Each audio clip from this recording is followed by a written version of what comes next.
Hello guys, आपका मेरे channel smart study में स्वागत है। तो आइए आज हम करते हैं क्लास 9 के सोशल साइंस का जो पेपर 11 अप्रैल 2022 को हुआ है उसकी आंसर की को आज हम समझते हैं। तो जैसे कि क्वेश्चन 40 मार्क्स के थे टोटल और टाइम आपका था 2 आवर्स। तो फटाफट हम क्वेश्चंस करते हैं, देखते हैं। क्वेश्चन नंबर 1 में देखो क्या कहा गया है। मान लीजिए आप दिल्ली के निवासी हैं। ग्रीष्म ऋतु में मौसम के अनुसार आप किस तरह के वस्त्र पहनेंगे और क्यों? तो ग्रीष्म ऋतु में किस तरह के वस्त्र पहनेंगे? सूती या कॉटन के। क्यों? क्योंकि वो पसीने को ऑब्जॉर्व कर लेते हैं, इसीलिए हम सूती वस्त्र पहनेंगे।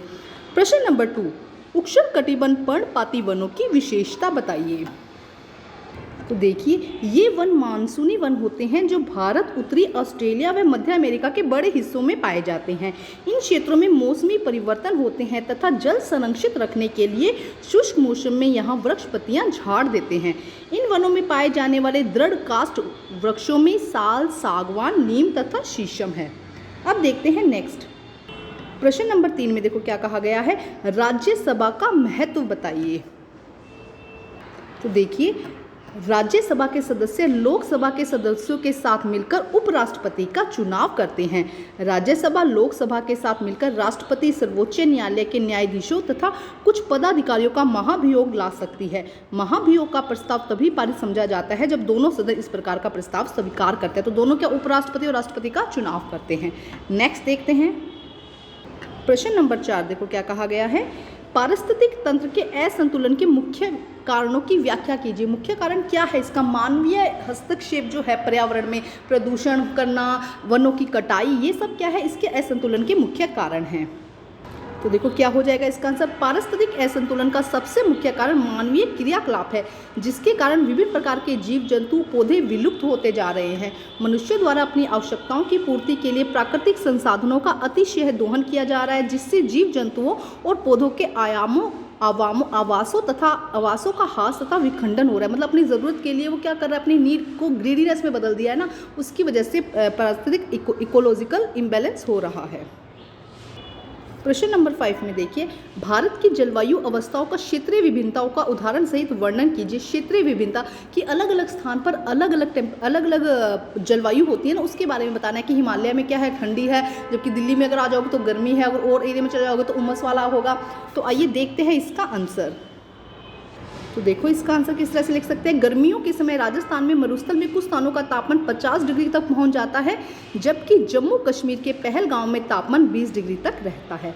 सर्दी में रात में जम्मू कश्मीर में द्रास का तापमान 45 हो जाता है, जबकि तिरुवनंतपुरम में 20 डिग्री हो जाता है। देश के अधिकतर भागों में जून से सितंबर तक वर्षा होती है, परंतु कुछ क्षेत्र तमिलनाडु तट पर अधिकतर वर्षा अक्टूबर से नवंबर में होती है। हिमालय के ऊपरी भाग में वर्षण अधिकतर हिम के रूप में होता है, देश के अन्य भागों में वर्षा के रूप में होता है। तटीय क्षेत्रों के तापमान में कम अंतर होता है, देश के आंतरिक भागों में मौसमी अंतर अधिक होता है।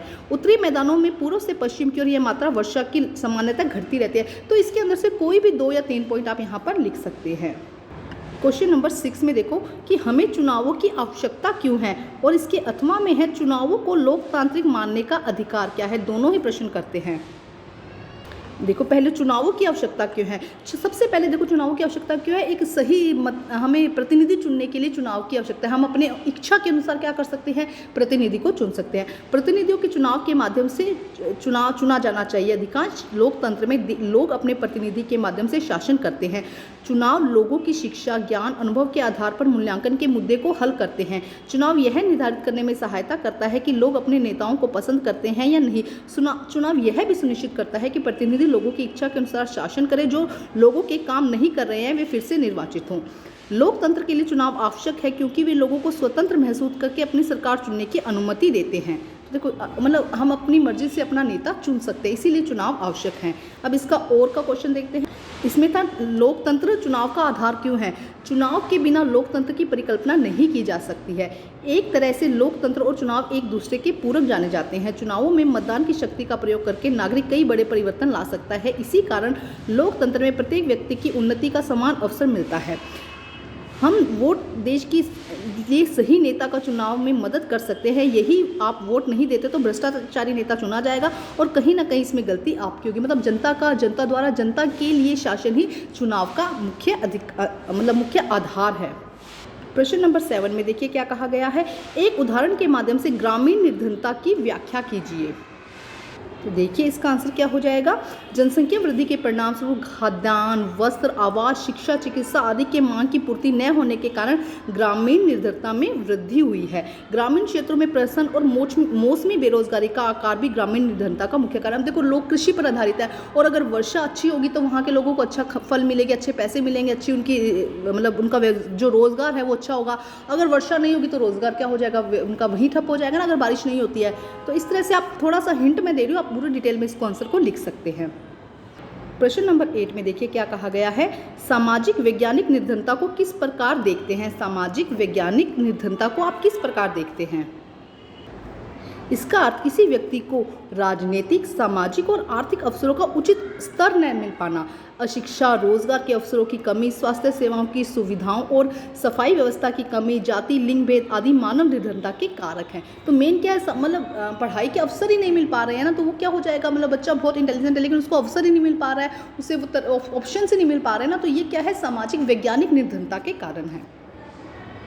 क्वेश्चन नंबर 9 देखिए क्या कहा गया कि भारत का राष्ट्रपति ब्रिटेन की महारानी की तरह होता जिसका काम अलंकृत अधिक होता, कथन की समीक्षा कीजिए। और इसके ऑप्शन में है राजनीतिक कार्यपालिका के कार्यों का वर्णन कीजिए। तो देखो हमारे देश में क्या है, जनता द्वारा जनता के लिए शासन है, लोकतंत्र का शासन है। हमारे जो प्रधानमंत्री हैं या जो राष्ट्रपति है वो जनता द्वारा चुने जाते हैं ना।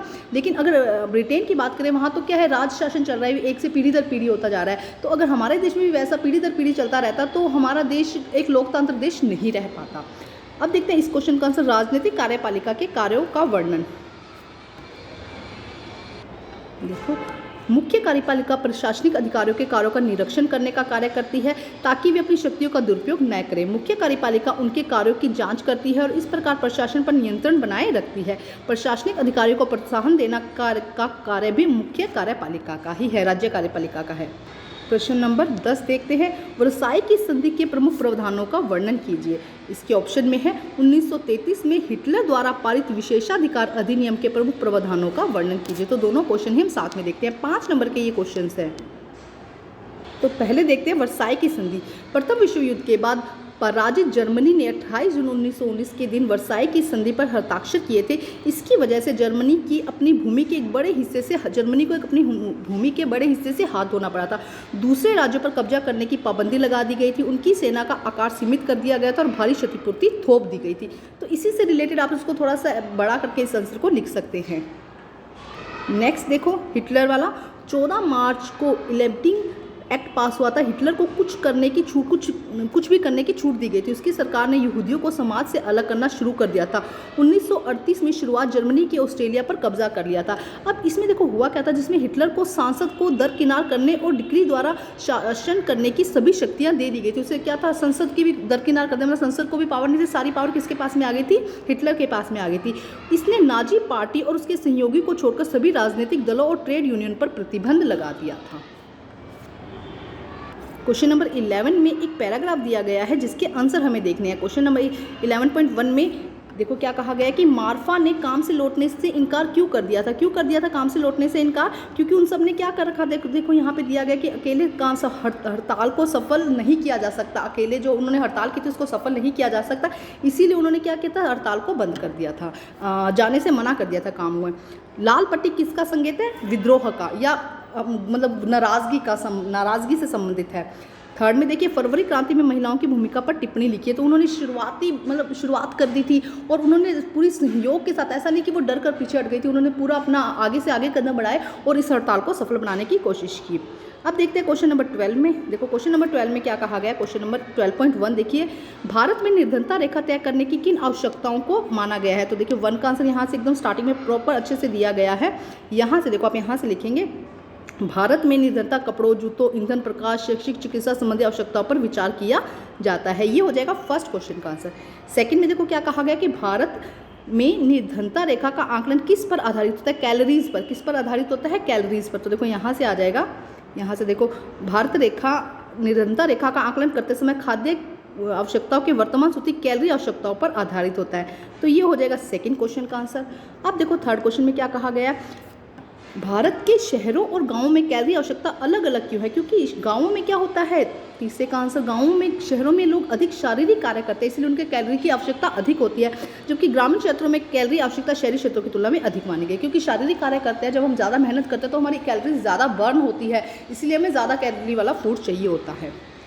शहरों में ज़्यादातर कंप्यूटर के सामने काम होते हैं, बच्चे जो खेलते हैं वो भी कंप्यूटर के सामने खेलते हैं, मोबाइल से खेलते हैं। शहरों में, गाँवों में क्या होता है, भागा दौड़ी होती है, इधर उधर भाग कर बच्चे खेलते हैं, तो इसीलिए वहाँ पर कैलोरी ज़्यादा चाहिए होती है। अब है थर्ड क्वेश्चन में देखो, फर्स्ट में क्या कहा गया है कि मानचित्र दिए गए हैं, आपको एक मित्र राष्ट्र बताना है, तो इसका आंसर हो जाएगा फ्रांस, अभी हम लगाएंगे। उसके बाद देखो आपको यहाँ पे कुछ ABC, हम ए का 1 ये हो गया, सेकंड ये हो गया, और थर्ड हमें मैप में बताना है। तो फर्स्ट में देखो यहाँ पे मैप दिया गया है, यहाँ पे आपको कुछ नहीं लिखना, बस यहाँ पे आपको फ्रांस लिख देना है, ठीक है। ये जो पॉइंट है ये क्या है, फ्रांस है। नेक्स्ट देखो, हमें नेक्स्ट में देखते हैं कहाँ पर है। तो देखो यहाँ से हम करते हैं, तो फर्स्ट जो ए था वो यहाँ पर हो जाएगा, असम में है कि फर्स्ट ए का असम में हो जाएगा, सेकंड का यहाँ पर हो जाएगा तमिलनाडु, ये हो जाएगा फर्स्ट का ही ए तमिलनाडु, और लास्ट में यहाँ पर हो जाएगा कर्नाटका जो थर्ड है, या बी जिसे हम कहेंगे बी वाला पार्ट, ठीक है। एक बार नाम मैं बता देती हूँ, देखो जो फर्स्ट है, एक सेकंड यहाँ पे देख लेते हैं, यहाँ से देखो, एक सेकंड, यहाँ पे देखो जो काजीरंगा उद्यान है ये है असम में, तो अभी यहाँ पे मैंने असम बताया था, मुंडुमुलाई ये तमिलनाडु में है, और ये कर्नाटका में है। तो ये था हमारा आज का आंसर की को कंप्लीट करके अपने मार्क्स चेक कर लीजिए, और प्लीज़ मेरे चैनल को लाइक कीजिए, सब्सक्राइब कीजिए और शेयर कीजिए। Thank you guys.